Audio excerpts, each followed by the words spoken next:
Ini bagi anak-anak matematik atau lingkungan anak sains, ini bagi mereka memang makanan sehari-hari. Jadi mereka sudah hafal rumusnya. Tapi bagi teman-teman yang non sains, ini susah sekali menghafalkan itu. Kenapa saya katakan susah? Karena selama kuliah tidak belajar itu. Dan saya rasa sebenarnya ketika mengerjakan soal penerapan logis, kita tuh nggak perlu itu. Jadi di sini saya tekankan kita itu sebenarnya tidak perlu kok belajar rumus-rumus itu. Nah, sebenarnya model ini bisa dikerjakan hanya mengandalkan pikiran kita sendiri sebenarnya. Saya selalu mencoba mengajarkan penalaran logis dengan berpikir saja. Jadi kita gunakan pikiran kita sendiri. Nggak usah belajar misalkan PG, kemudian QR, maka PR. Saya rasa itu terlalu teoritis dan cukup susah untuk dihafal. Nah, lalu bertanya pada pikiranmu sendiri, setiap langkah yang kamu ambil, ada nggak dasar? Jadi logis, kata logis di sini artinya masuk akal. Masuk akal itu artinya punya dasar. Dasarnya apa? Dasarnya harus pernyataan yang ada di soal. Nggak boleh mikiran kita. Jadi ada pernyataan di soal, itu dasarnya. Oleh karena itu, lupakan tentang semuanya. Itu sebenarnya ketika mengerjakan soal penalaran logis, kita nggak boleh menambahkan asumsi apapun. Kalau di pernyataan dikatakan bahwa ada hewan yang tidak mati, kita nggak boleh punya pikiran semua hewan pasti mati. Itu nggak boleh punya pikiran seperti itu. Jadi kita harus melupakan tentang semuanya, kita hanya fokus sama pernyataan yang ada di soal. Ketika kita fokus pada pernyataan yang diberikan di soal, kita mulai menyusun pernyataan-pernyataan berdasarkan argumen itu, saya yakin kalian akan menemukan jawabannya. Dan ini yang paling penting. Berbeda dengan kuantitatif, penalaran logis saya sarankan jangan melihat opsinya terlebih dahulu. Kenapa begitu? Ketika Anda mengerjakan soal penalaran logis, kemudian Anda membaca opsi A, B, C, D, E, pasti bingung. Karena semuanya kelihatan benar. Itu susahnya logis kalau lihat opsi. Jadi ketika saya membelajarkan pada teman-teman, saya sarankan bahwa jangan lihat opsinya, lihat soalnya saja, lihat pernyataannya saja, disusun, dijawab tanpa lihat opsi. Jadi kita jawab tanpa lihat opsi, kemudian dari jawaban itu coba kita cocok-cocokkan. Ada nggak di opsi yang sama? Kalau nggak ada nggak yang kira-kira deket banget? Nah, itu intinya di situ. Saya kasih contoh. Sebelum saya kasih contoh, saya buka jawaban. Silahkan dijawab di kolom chat.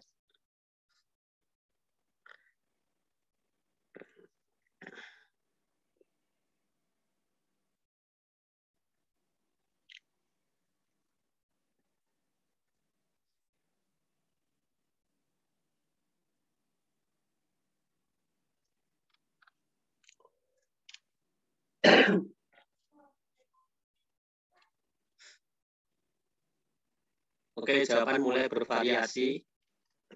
Saya suka seperti ini.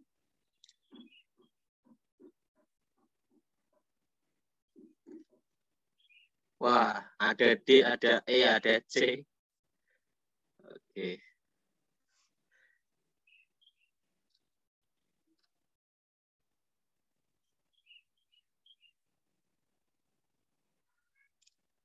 Oke, saya pilih terlebih dahulu yang milih opsi D. Ada Mas Yudhistira. Bisa open mic.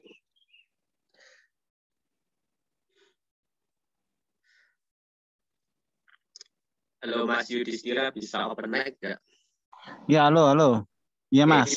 Kok milih D ini alasannya kenapa? Jadi kan kalau logikanya kan karena kita sering berlogika kan.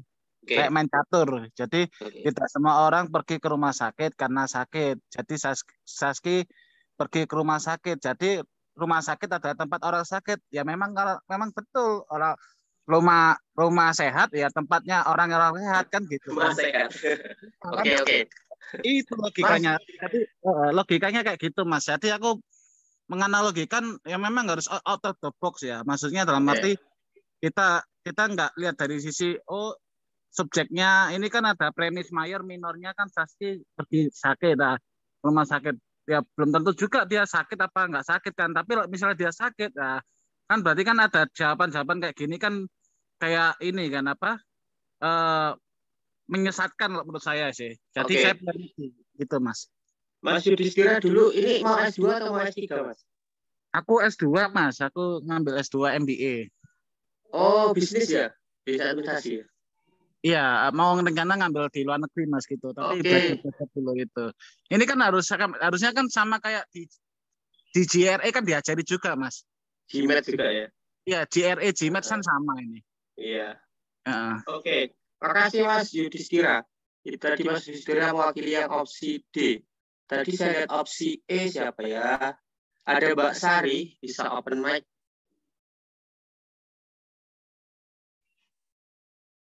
Halo Mbak Sari, Halo Mas, bisa menjelaskan kenapa milih E, Mbak? karena ya kalau saya yang lihatnya pernyataan pertama kan nggak semua orang pergi ke rumah sakit karena sakit. Yang kedua, pernyataan kedua Saski pergi ke rumah sakit. Jadi ya saya mikirnya logisnya ya menyangkut pautkan kan pernyataan pertama sama pernyataan kedua. Jadi ya milihnya hari ini ya Saski belum tentu sakit gitu ya pergi. Kalau dia pergi ke rumah sakit ya belum tentu dia juga sakit gitu. Karena di pernyataan pertama udah disebutin nggak semua orang yang pergi ke rumah sakit itu karena sakit. Oke, makasih Mbak Sari. Di sini ada juga yang milih C. Ini ada Mbak Siti Khadijah. Bisa open mic Mbak Siti Khadijah? Ya, ya Kak. Bisa Halo? dijelaskan Mbak? Oke. Oh iya, kan ketika tadi saya mendengar kalau ada pertanyaan jangan melihat opsi jawaban, fokus dulu ke jawaban. Nah, ketika saya melihat soal itu, udah semua orang pergi ke rumah sakit karena sakit. Saskia pergi ke rumah sakit. Nah, kenapa dia harus pergi ke rumah sakit kalau tidak sakit? Berarti dia sebagai dokter gitu aja logikanya. Selain dia ingin berobat berarti ya. Oke, makasih. Thank you jawabannya semuanya. Teman-teman, ini di rumah saya listrik saya mati. Jadi nanti kalau misalkan saya tiba-tiba live, nanti langsung dilanjutkan sama Mbak Dian. Saya berharap tidak demikian. Tapi biasanya kalau listrik saya mati, sinyalnya ikut pergi. Jadi nanti kalau misalkan saya live, tolong Mbak Dian langsung dilanjutkan gitu. Gitu Mbak Dian ya? Mbak Dian? Yeah. Oke, siap Mas. Nanti saya sampaikan ke Mbak Dian. Oke. Oke. Thank you. Oke, tadi saya sudah dengar ada 3 jawaban yang bervariasi dan ini menariknya. Saya rasa ini menarik karena apa? Karena memang setiap orang itu punya cara berpikir yang berbeda.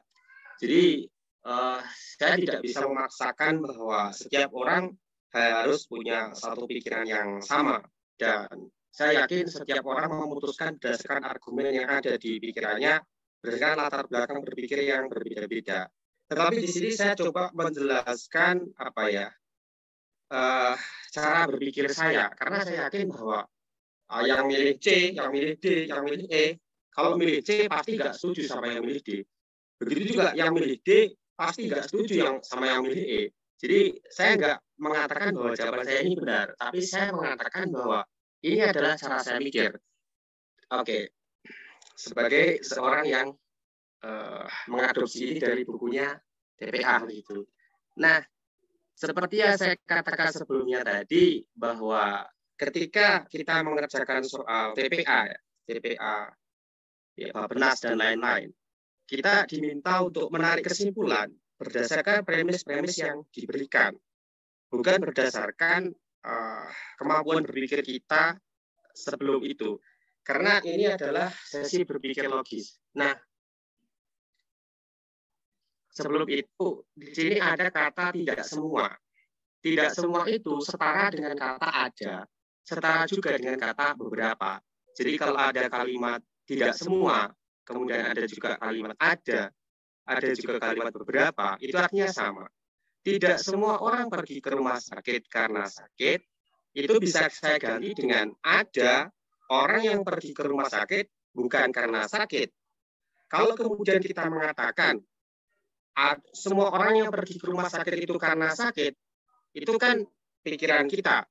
Nah, di sini saya coba mengikuti apa yang dimau sama pembuat soal. Karena apa? Karena ini tes. Jadi dalam tes, kita ngikut sama yang buat soal. Bukan ikut sama diri kita sendiri. Nah, karena yang buat soal ini tidak semua orang pergi ke rumah sakit karena sakit. Mungkin pikirannya yang buat soal, ada kok orang yang pergi ke rumah sakit itu cuma nganter ibunya. Jadi dia nggak sakit, tapi nganter ibunya misalkan tes kesehatan atau tes bebas narkoba dan lain-lain. Itu kan bukan orang sakit. Jadi maunya pembuat soal mungkin seperti itu. Jadi memang tidak semua orang pergi ke rumah sakit karena sakit. Nah, si Saski ini pergi ke rumah sakit. Oke, ini saya reduksi di sebelah kanan. Ada orang pergi ke rumah sakit, tapi bukan karena sakit. Saski pergi ke rumah sakit. Nah, seperti kalimat sebelumnya, ada kok orang yang pergi ke rumah sakit bukan karena sakit. Kalau saya boleh memberikan contoh, ini seperti kita sedang sedang ke rumah sakit untuk mengantarkan teman, misalkan. Kita ke rumah sakit mengantarkan teman sakit. Apakah kita sakit? Tidak. Nah, di sini ada juga Saski pergi ke rumah sakit. Di soal tidak ada informasi apapun tentang si Saski. Apakah Saski itu orang yang sakit? Kita nggak tahu. Apakah Saski itu ngantar temannya yang sedang sakit? Kita juga nggak tahu. Apakah Saski ini petugas rumah sakit? Kita juga nggak tahu. Andai kan Saski ini adalah dokter, Saski itu selalu ke rumah sakit meskipun dia nggak sakit karena dia dokter. Tapi apakah Saski itu dokter? Kita juga nggak tahu. Dari mana kita simpulkan? Kemudian kita pilih, misalkan kita reduksi dari opsi-opsinya. Kita lihat opsi A. Hari ini Saski sakit. Sebenarnya kalimat hari ini Saski sakit itu sah-sah saja. Tetapi kita kalau mengatakan hari ini Saski sakit, kita mengabaikan kalimat pertama, pernyataan pertama. Kita mengabaikan tidak semua orang pergi ke rumah sakit karena sakit. Jadi kita hanya fokus ke Saski pergi ke rumah sakit. Kalau kalian baca di buku-buku TPA, seperti yang dikatakan Mas Yudhistira tadi, ada namanya premis mayor, ada namanya premis minor. Itu adalah aturan-aturan menarik logika, bisa kita katakan logika matematika begitu. Nah, kita sebenarnya tidak boleh langsung mengambil satu kalimat sebelah saja. Jadi opsi A ini tidak boleh karena kita hanya fokus sama Saski pergi ke rumah sakit. Dan bahkan ketika Saski pergi ke rumah sakit, itu belum tentu sakit juga.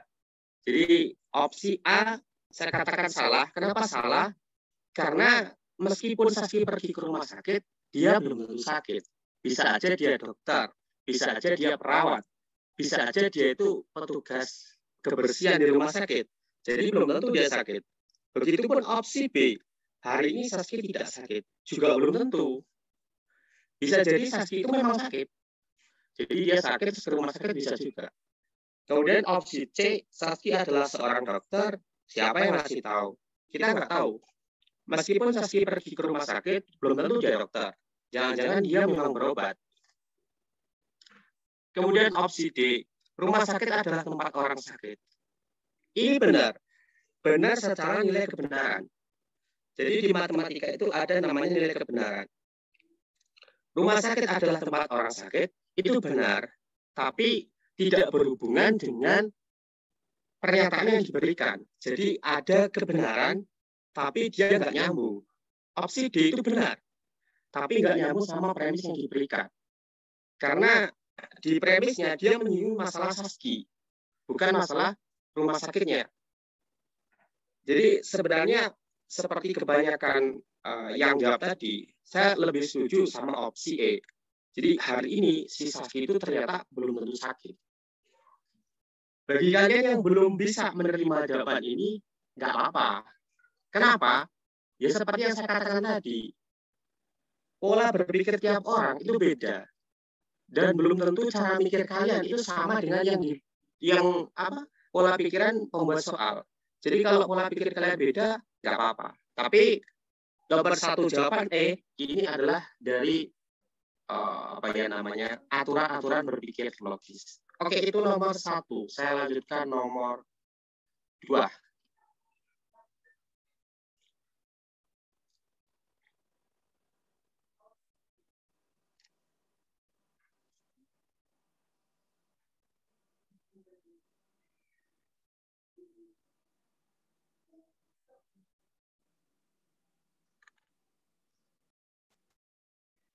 nomor 2 silakan dijawab di kolom komentar.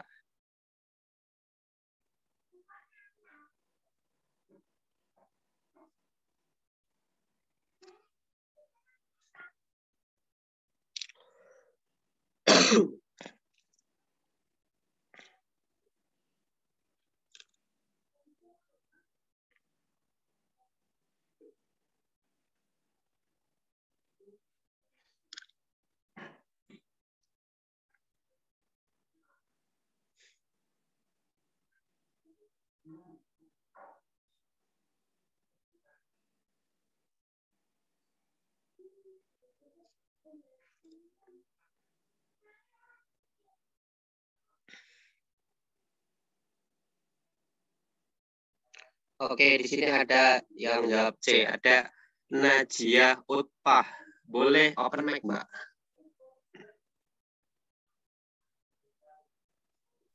Ya, halo. Bisa dijelaskan, Mbak, kira-kira kenapa milih C? Iya, di situ kan keterangannya hewan itu adalah makhluk hidup. Makhluk hidup itu akan mati. Jadi semua yang mati itu adalah makhluk hidup. Jerapah adalah hewan yang berleher panjang. Tidak semua hewan berleher panjang dapat berlari. Jadi jerapah adalah makhluk hidup. Gitu sih kalau pikiran saya. Oke, nggak apa-apa. Karena pikiran tiap orang memang berbeda-beda. Makasih, Mbak. Ya. Najia, di sini ada apa ya? Yang ada Mbak Nelly Hairani. Mbak Nelly.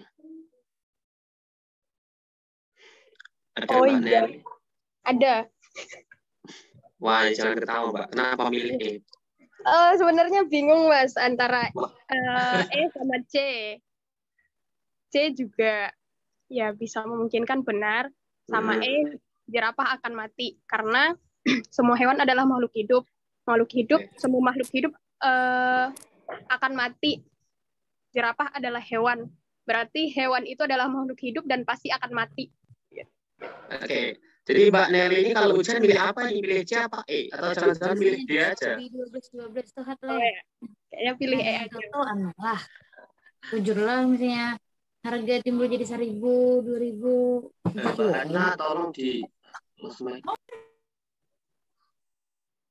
Oke. Thank you. Thank you semua. Semua hewan adalah makhluk hidup.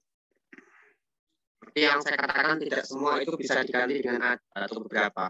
Semua hewan adalah makhluk hidup. Semua makhluk hidup akan mati. Oke, ini masuk akal dengan pikiran kita ya. Memang semua hewan itu pasti akan mati. Jadi kan dari semua hewan adalah makhluk hidup, semua makhluk hidup akan mati, pikiran kita langsung mengatakan, wah semua hewan pasti mati. Itu saya rasa nggak perlu pakai namanya silogisme. Kalian pasti kepikiran kok itu. Jadi nggak perlu pakai silogisme. Kalian sudah tahu kalau semua hewan akan mati. Dari mana? Dari itu tadi. Nah, jerapah adalah hewan yang lehernya panjang. Oke. Tidak semua hewan berleher panjang dapat berlari. Nah, jebaknya selalu di sini. Dia selalu menjebak dengan kata tidak semua. Kalau bingung dengan tidak semua, ganti aja dengan ada. Jadi ketika tidak semua hewan berleher panjang dapat berlari, ada kalimat bisa diganti dengan ada hewan berleher panjang dapat berlari. Ada juga hewan berleher panjang yang nggak bisa lari. Nah, pertanyaannya jerapah itu yang mana? Kalau kita lihat opsinya, kalau kita lihat opsi A, jerapah dapat berlari, itu juga tidak berdasar. Karena apa saya katakan tidak berdasar? Karena ada loh, tidak semua hewan berleher panjang dapat berlari. Apakah jerapah dapat berlari? Kita nggak tahu berdasarkan soal ya. Kalau di kehidupan nyata kita bisa lihat jerapah itu lari atau enggak, tapi bukan itu yang dimaksud. Kita mengikuti yang dimau soal. Nah, karena tidak semua hewan berleher panjang dapat berlari, maka si jerapah dapat berlari ataupun tidak dapat berlari, kita nggak tahu. Jadi otomatis opsi A dan B itu salah. Salah karena kita tidak bisa memastikan apakah yang dimaksud hewan berleher panjang dapat berlari itu jerapah, kita nggak tahu. Kita nggak punya bekal yang cukup untuk memutuskan itu. Nah, di sini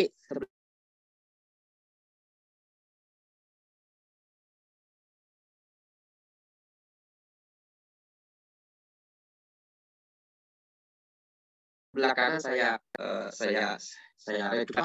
mengabaikan kalimat keempat, tidak semua hewan berlayar panjang dapat berlari. Nah, meskipun sebenarnya saya rasa soal ini juga kurang pas ya. Kenapa saya katakan kurang pas? Karena kita harus mereduksi opsi terakhir. Tapi kalau kita memaksa, tidak ada opsi jawaban yang pas. Seperti opsi C, jerapah adalah makhluk hidup. Itu memang dia benar dari jerapah adalah hewan yang berlayar panjang. Dan semua hewan adalah makhluk hidup. Jadi kalimat jerapah adalah makhluk hidup ini sebenarnya juga benar.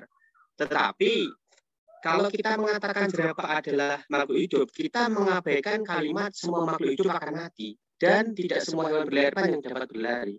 Kita mengabaikan dua kalimat sekarang malahan. Kalau jerapah tidak akan mati, itu jelas salah ya, karena jerapah itu hewan. Jadi di sini saya memang sama dengan yang dikatakan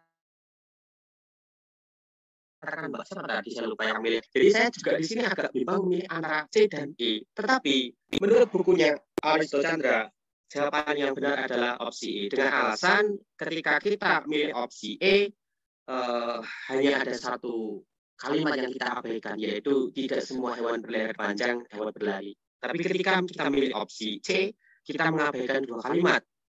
Tidak semua hewan berlayar panjang dapat berlari, dan semua makhluk hidup akan mati. Jadi saya agak setuju sih sebenarnya dengan cara mikirnya Mas Yudhistira tadi. Sebenarnya memang ada, tidak semua ya, ada soal-soal TPA itu yang nggak sesuai dengan pikiran kita. Dan saya juga sering sekali Mas mengerjakan soal seperti itu. Tapi mau gimana lagi, kita ngikutin sama membuat tes. Jadi mau nggak mau kita kan belajar dari yang membuat tes. Jadi saya coba mendalami soal-soal tipe seperti ini. Oke. Nomor 2, benar, tapi menurut kuncinya.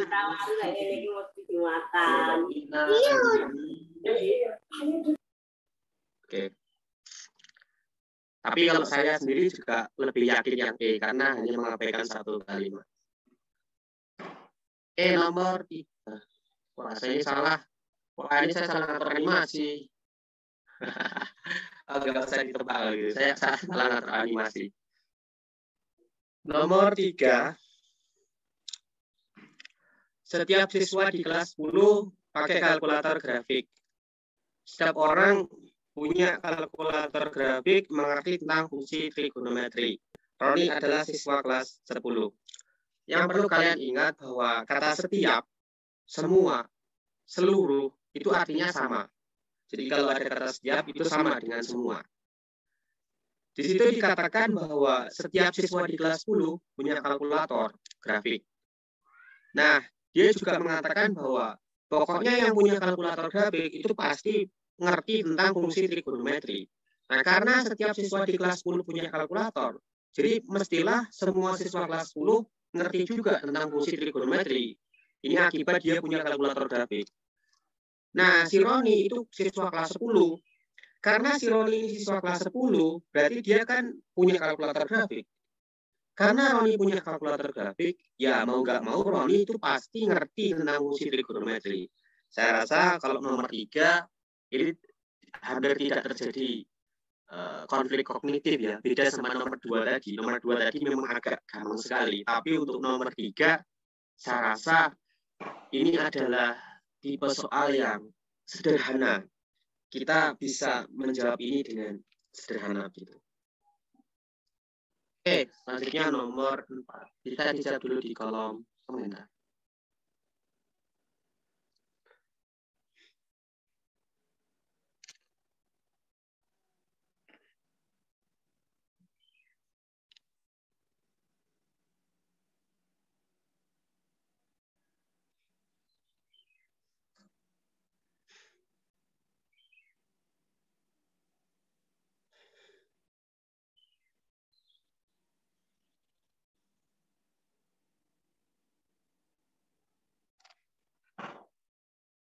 Oke, ada yang milih ada Mbak Ayu Fitri ya.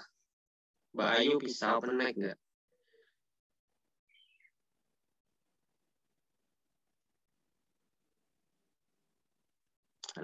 Halo Mbak Ayu Fitri ya. Bisa open mic? Ya. Bisa dijelaskan Mbak milih opsinya? C. Semua bunga berwarna cerah penyerbukannya dibantu serangga. Sebagian bunga di taman berwarna cerah. Karena itu ada kalimat sebagian dari buku yang saya baca, bukunya Aristo Chandra, kalau semua itu pilih opsinya kita pakai yang sebagian. Berarti untuk option yang semua itu kita hilangkan, jadi pilihannya sebagian. Kalau nggak B ya C. Karena di kalimat yang kedua itu sebagian bunga di taman berwarna cerah, berarti ada sebagian bunga di taman yang penyerbukannya dibantu oleh serangga, berarti yang C. Oke, thank you Mbak Yufitri ya. Saya rasa hampir semuanya sepakat dengan opsi ini. Ini di kantor ada beberapa, sebagian itu sama artinya. Seperti seluruh, semua, setiap. Tadi Mbak Ayu Fitria memberikan tips tadi ya, kalau ada semua sama sebagian itu pilih sebagian. Nah, itu kalau ingat bagus. Nah, ini ada kalimat bagian bunga di taman berwarna cerah. Semua bunga berwarna cerah penyerbukannya dibantu serangga. Menurut saya kalimat ini lebih mudah dibalik. Jadi yang sebagian ditaruh di atas, semua ditaruh di bawah.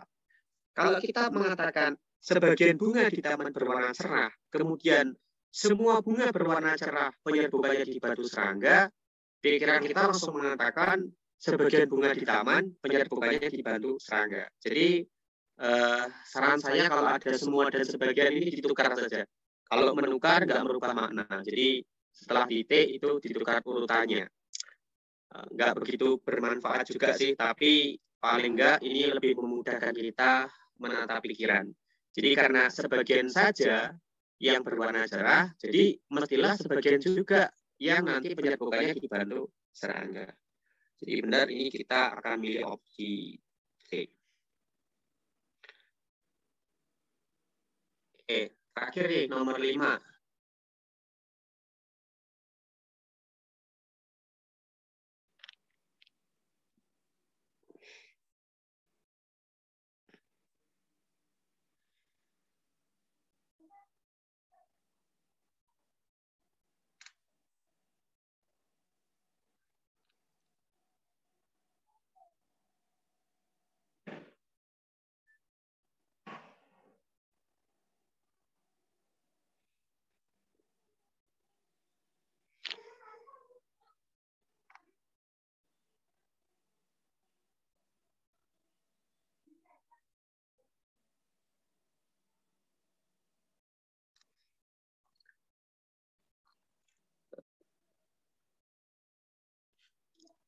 Oke, di sini ada Mas Ilham ya. Mas Ilham ini milih E.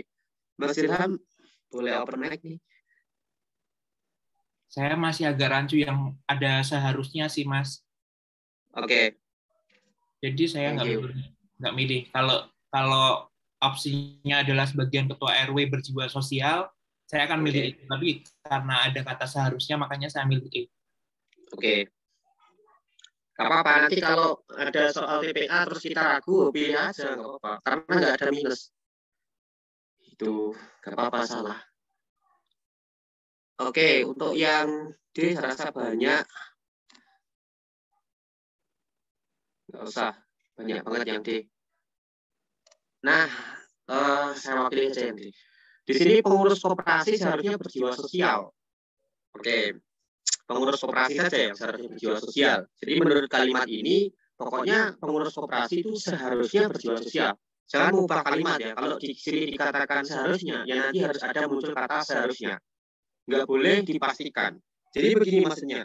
Kalau misalkan di opsi ada pilihan pengurus koperasi pasti berjiwa sosial, itu juga salah.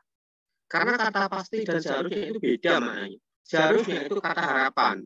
Harapan itu belum tentu sesuai dengan kenyataan.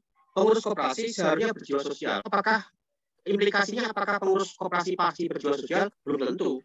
Karena itu hanya harapan. harapan belum tercapai. Jadi kalau ada kata seharusnya, kita nanti milihnya juga harus ada kata seharusnya gitu. Nggak boleh langsung menghilangkan kata seharusnya.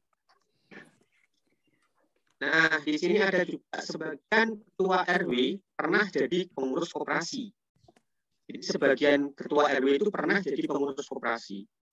Karena sebagian ketua RW pernah mengurus koperasi dan pengurus koperasi itu seharusnya berjiwa sosial, maka sebagian ketua RW seharusnya juga berjiwa sosial. Jadi sebagian juga.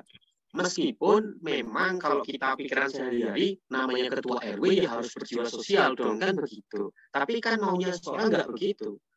Maunya soal itu yang harus berjiwa sosial itu cuma pengurus koperasi. Tentang ketua RW berjiwa sosial, kita nggak tahu. Yang dikasih tahu cuma pengurus seharusnya berjiwa sosial. Sebagian ketua RW pernah jadi pengurus koperasi. Ya kesimpulannya, sebagian ketua RW seharusnya berjiwa sosial. Jadi Mas Ilham, kalau muncul kata seharusnya, opsi jawaban kita juga nyari kata harusnya. Atau kata-kata yang menurut KBBI itu sinonim begitu. Kalau bukan sinonim jangan. Kalau misalkan opsi D ini, sebagian ketua RW berjiwa sosial, itu saya langsung pilih sama dengan Mas Ilham. Saya pilih E. Kalau kata seharusnya ini hilang, kita langsung pilih E. Karena kata seharusnya itu punya kekuatan di situ ya. Seharusnya itu harapan. Tetapi ketika sebagian ketua RW berjiwa sosial, itu pernyataan. Jadi itu dua hal yang berbeda. Oke. Itu yang dapat aku sampaikan. Barangkali ada yang nanya?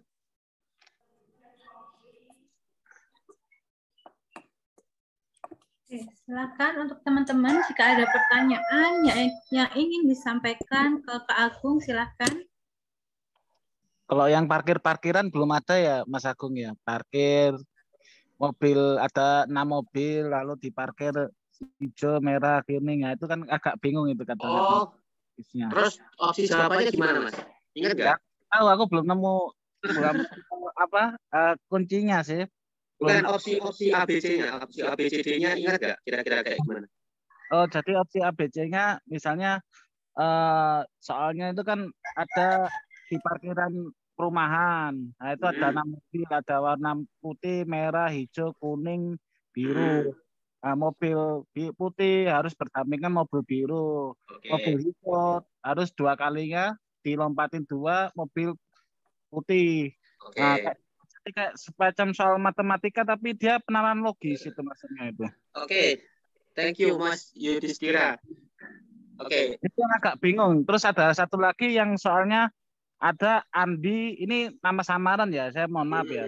Samaran Andi tinggi tapi agak gemuk daripada Budi. Budi itu agak pendek daripada si Cece ya. Cece itu anak ada setengahnya dari si Dedi misalnya gitu. Jadi kayak gitu itu juga penalaran logis tapi menurut saya itu agak susah dan memakan waktu Mas. Thank you Mas Yudhistira. Betul sih. Untuk teman-teman yang dari sosial memang agak kesulitan mengerjakan soal-soal seperti itu. Betul Mas, total sosial nih. Perlu saya luruskan bahwa soal yang Andi 2 kali lebih tinggi dari Budi dan lain-lain itu maksudnya bukan penalaran logis, itu namanya penalaran kuantitatif. Dia begini, soalnya itu dia menggunakan hitung-hitungan. Bentar. Kalau hitung-hitungan, dia masuknya di kuantitatif numerik. Kebetulan saya kali ini ya, nanti bukan maksudnya setiap kali jelaskan ini terus enggak. Maksudnya untuk kali ini saya hanya jelaskan penalaran logis. Jadi mungkin lain kali bisa bahas itu juga bisa. Nah, itu namanya penalaran kuantitatif numerik. Jadi di situ memang dia mengandalkan data. Dia selalu menggunakan hitung-hitungan, perkalian, perbandingan, penjumlahan. Itu matematika banget memang. Terus untuk yang satunya tadi, masalah parkir, ada 6 mobil di parkir, kemudian urutannya gimana, itu juga bukan penalaran logis, Mas Yudhistira. Itu namanya penalaran analitis. Jadi bisa dicek di Google, coba soal-soal penalaran analitis. Nanti muncul soal-soal yang susahnya bukan main. Itu. Jadi nanti lain kali barangkali Mbak Dian dan teman-teman nanti request nih Mbak Dian dan teman-teman nanti bahas penalaran analitis sama numerik yang bagian hitung-hitungan itu Mbak Dian ya.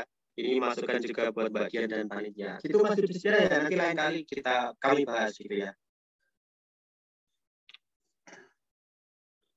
Oke.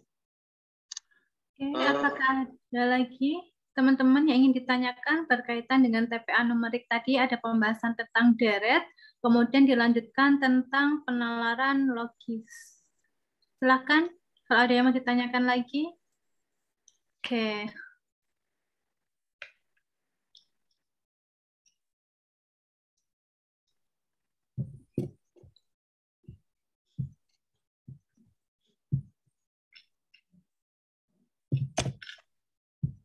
Bagaimana? Masih ada yang ditanyakan?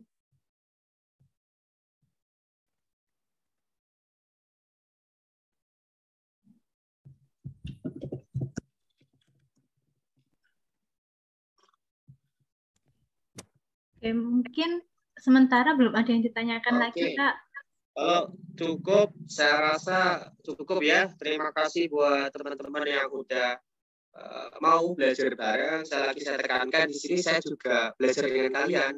Di sini ada teman-teman yang lebih senior dari saya, seperti Mas Yudhistira itu jelas lebih senior. Saya angkatan 2017.